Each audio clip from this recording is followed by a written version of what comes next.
Hello everyone. In this video I am going to tell Bhagavad Gita shloka number 7.24.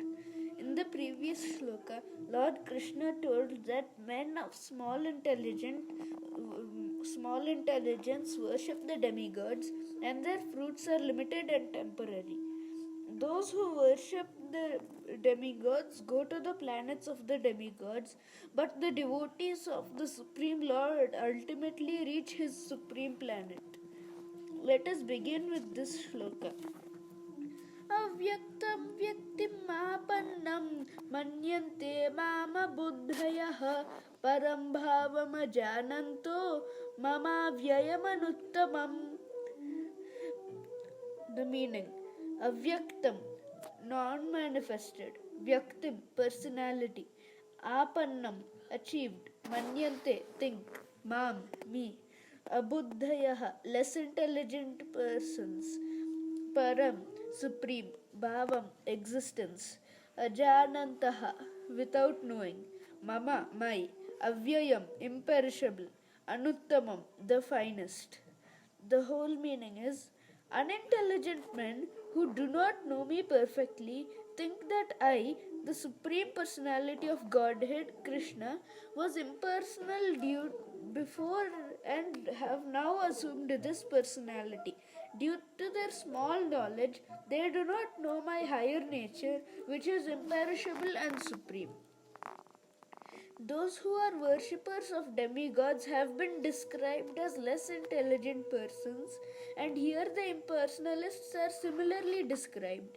Lord Krishna in his personal form is here speaking before Arjuna, and still, due to ignorance, impersonalists argue that the Supreme Lord ultimately has no form.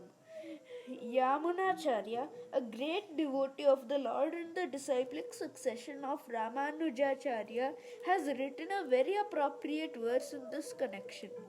He says, Tvam Sila Rupa Charitaihi Parama Prakristaihi Satvena Satvikataya Prabalaischa Sastraihi Prakyata Deva Paramartha Vidamitaischa Naivasura Prakrutyah Prabhavanti Bodhum. This means, my dear Lord, devotees like Vyasadeva and Narada know you to be the personality of Godhead. By understanding different Vedic literatures, one can come to know your characteristics, your form, and your activities, and thus one can thus understand that you are the Supreme Personality of Godhead. But those who are in the modes of passion and ignorance, the demons, the non-devotees, cannot understand you. They are unable to understand you. However expert such non-devotees may be in discussing Vedanta and the Upanishads and other Vedic literatures, it is not possible for them to understand the personality of Godhead. This is stated in the Stotra Ratna 12. In the Brahma Samhita, it is stated that the personality of Godhead cannot be understood simply by the study of the Vedanta literature. Only by the mercy of the Supreme Lord can the personality of the Supreme be known. Therefore, in this verse, it is clearly stated that not only are the worshippers of demigods less intelligent, but those non-devotees who are engaged in Vedanta and speculation on Vedic literature without any tinge of true consciousness are also less intelligent, and for them it is not possible to understand God's personal nature.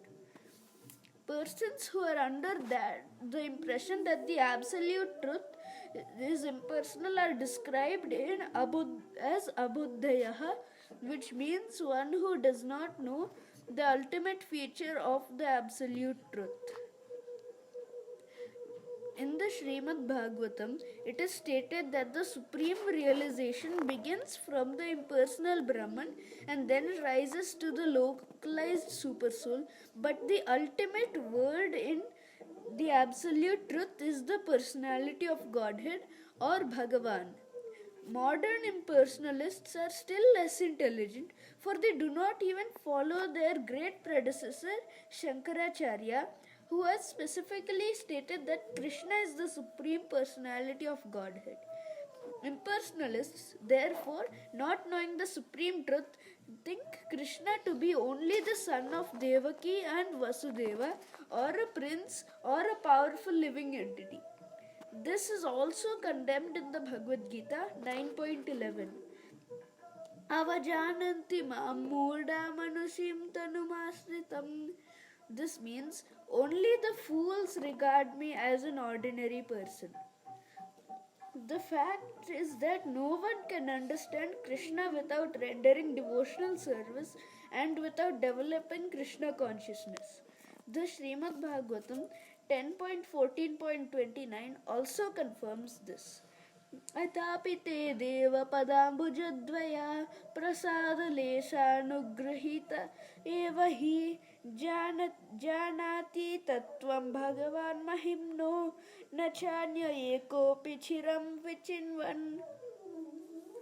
This shloka means, my Lord, if one is favored even by a slight trace of the mercy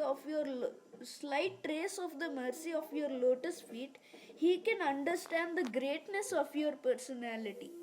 But those who speculate to understand the Supreme Personality of Godhead are unable to know you, even though they continue to study the Vedas for many years.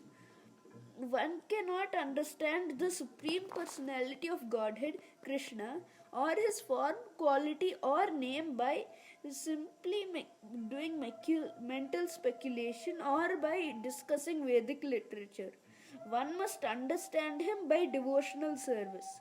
When one is fully engaged in Krishna consciousness, beginning by chanting the Hare Krishna Mahamantra, Hare Krishna, Krishna Krishna, Hare Rama, Rama Rama, Hare Hare, then only can one understand the Supreme Personality of Godhead. Non-devotee impersonalists think that Krishna has a body made of this material nature and that all his activities, his form and everything are Maya. These impersonalists are known as Mayavadis. They do not know the ultimate truth.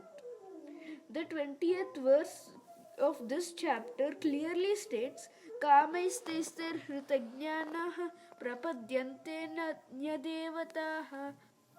What this means is, those who are blinded by lusty desires surrender unto the different demigods. It is accepted here that besides the Supreme Personality of Godhead, there are demigods who have their different planets, and the Lord also has a planet. As stated in the 23rd verse, that is the previous shloka of this chapter. Devan devaya joyanti madbhaktayanti mamapi. The worshippers of the demigods go to the different planets of the demigods, and those who are devotees of Lord Krishna go to the Krishnaloka planet. Although this is clearly stated, the foolish impersonalists still maintain that the Lord is formless and that these forms are impositions. From the study of the Bhagavad Gita, does it appear that the demigods and their abodes are impersonal? Clearly, neither the demigods nor Krishna, the Supreme Personality of Godhead, are impersonal. They are all persons. Lord Krishna is the Supreme Personality of Godhead, and he has his own planet, and the demigods have their own planets. Therefore, the monistic contention that ultimate truth is formless and that form is imposed does not hold true. It is clearly stated here that it is not imposed. From the Bhagavad Gita, we can clearly understand that the forms of the demigods and the form of the Supreme Lord are simultaneously existing, and that Lord Krishna is Satchidananda, eternal blissful knowledge. The Vedas also confirm that the Supreme Absolute Truth is Ananda Mayo Bhyasat, or by nature full of blissful pleasure, and that he is the reservoir of unlimited auspicious qualities. And in the Bhagavad Gita, in the 4th chapter, the Lord says that although he is Aja, which means unborn, he still appears. These are the facts that we should understand from the Bhagavad Gita. We cannot understand how the Supreme Personality of Godhead can be impersonal. The imposition theory of the impersonalist monasters falls as far as the statements of the Gita are concerned. Here it is clear herein that the Supreme Absolute Truth, Lord Krishna, has both form and personality. Thank you for watching, and I will tell the next shloka in the next video.